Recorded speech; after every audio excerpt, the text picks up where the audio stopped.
Selamat pagi, siang, ataupun sore untuk seluruh dosen maupun tutor mata kuliah Image and Reputation. Perkenalkan, saya Nurin Wasutan Gali dengan NIM 2012 10 40 403, mahasiswa e-learning batch 4A, major Public Relation. Baik, pada video kali ini akan terbagi menjadi part. Yang pertama adalah review singkat dari film yang berjudul Our Brain is Crisis. Kemudian yang kedua adalah bagaimana fenomena yang terjadi ketika erupsi Gunung Agung 2017, serta tanggapan saya serta saran terkait bagaimana cara pemerintah menghadapi krisis tersebut.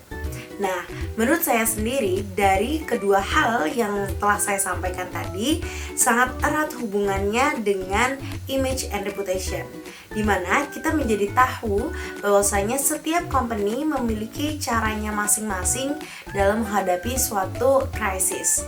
Setiap company memiliki struggle dan juga strateginya masing-masing, dan struggle serta strategi tersebut tidak bisa sembarangan bisa digunakan oleh company yang lain juga. Jadi harus bisa disesuaikan dengan krisis yang sedang dihadapi. Baik, pada part yang pertama kali ini saya akan memaparkan review singkat terkait film Our Brain is Crisis. Film ini menceritakan bagaimana perjuangan seorang calon presiden Bolivia yang kemudian menggandeng penasehat politik, yang dimana di sini diperankan oleh Sandra Bullock. Berbagai macam cara telah dilakukan oleh seluruh tim sukses dari Castillo atau calon presiden Bolivia ini. Mereka menggunakan cara baik dengan cara bias victim maupun dengan negative campaign. Branding yang ditunjukkan oleh Castillo dalam film ini justru menunjukkan dirinya yang bersifat tegas, tidak munafik, serta keras. Nah, kemudian seluruh tim sukses berdiskusi bagaimana cara mempengaruhi masyarakat agar beranggapan bahwa negara ini memang tidak baik-baik saja. Banyak ancaman dari berbagai pihak, dan yang mereka butuhkan hanya satu, yaitu seorang pemimpin yang tegas, berani bertindak, dan mampu menghadapi semua tantangan, sehingga mereka berpikir bahwa Castillo lah jawabannya. Nah, jadi dalam campaign yang ditunjukkan dalam film ini, cara mereka menghadapi krisis yaitu menjadikan krisis sebagai senjata mereka. Mereka membuat agar masyarakat takut dengan krisis yang telah mereka buat, sehingga mereka beranggapan mereka membutuhkan sosok pemimpin yang tegas, berani, dan tidak munafik agar mereka dapat dilindungi oleh sosok pemimpin tersebut. Baik, kemudian adalah kaitannya dari film Our Brain is Crisis dengan peristiwa yang terjadi di Bali pada tahun 2017, yaitu erupsi Gunung Agung. Seperti yang telah saya sampaikan di awal, bahwasanya setiap krisis memiliki strategi dan juga struggle yang berbeda. Dimana dalam film Our Brain is Crisis, citra yang ditunjukkan adalah citra yang keras, kemudian tegas, dan juga tidak munafik. Hal ini justru bisa menghadapi krisis yang dibuat oleh krisis yang terjadi dalam film tersebut. Sementara jika citra tersebut diterapkan di peristiwa Gunung Agung ini, jelas tidak bisa diterapkan karena banyak sekali masyarakat yang merasa dirugikan akibat fenomena ini, baik warga lokal, wisatawan lokal maupun wisatawan internasional.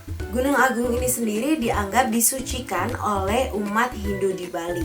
Namun pada tahun 2017 gunung ini mengalami erupsi yang tentunya mengakibatkan kerugian yang cukup besar.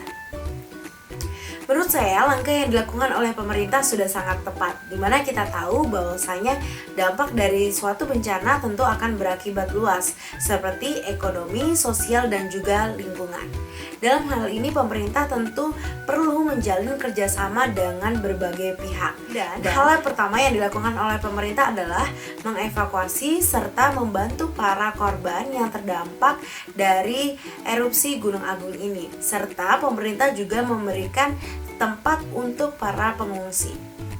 Kemudian yang menarik menurut saya adalah langkah pemerintah dalam menjalin kerjasama dengan pihak dinas transportasi, khususnya adalah udara.